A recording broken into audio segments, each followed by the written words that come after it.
هلا وبنات حبيباتي متابعات ومايا للمقاطع المتنوعة. أتمنى يا رب تكونون بخير وصحة وعافية يا رب العالمين. وأتمنى من كل شخص جديد داخل القناة وجاي يشاهدنا حاليا إنه ما ينساني باللايك والاشتراك وتفعيل زر الجرس حتى يوصلكم كل شي جديد أنا أنشره. طبعا هنا بنات أنا أكيد رحت زيارة عند أهلي وما حبيت أفوت هالمنظر الحلو عليكم. هنا بنات رجعت لبيتي ومثل ما جاي تشوفون راح أبلش وياكم بتحضير السمك.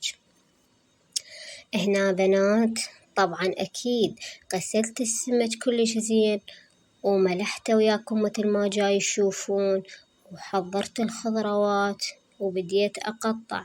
طبعا هنا بنات السمك أنا الصراحة ما ضفت عليه مكونات هواي، فقط بصل وطماطة وفلفل وأكيد دبس رمان. هنا بنات قطعت البصل وقطعت الطماطة أيضا وبلشت أقطع بالفلفل. هنا بنات كملت السمكة ودخلتها للفرن، وهنا مثل ما جاي تشوفون سهمنا وسهمكم ألف عافية.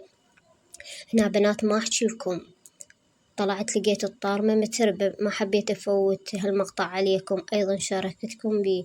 هنا بنات كملت الحمد لله وجيت حضرت وياكم كليجة المدرسة. طبعا هنا مقادير الكليجة بنات مثل ما جاي تشوفون، أكيد كيلو دقيق، ظرف فانيلا وظرف باودر، حليب تقريبا معلقة ونص حليب. هنا بنات مزجت المكونات حتى تتجانس العجينة مثل ما جاي تشوفون بنات. ضفت الشكر، طبعا بنات الشكر حسب الرغبة، أنا هذا طريقتي بالكليجة وأنتم أعرف بعد أكيد.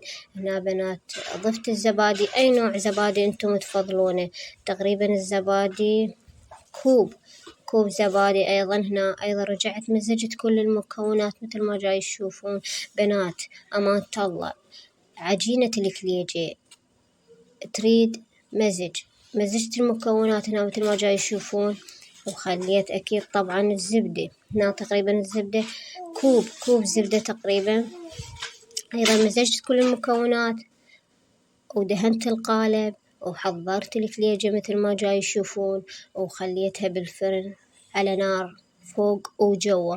هنا بنات كملت الكليجة الحمد لله، وسهمنا وسهمكم ألف عافية يا ربي. وأتمنى ما تنسوني باللايك.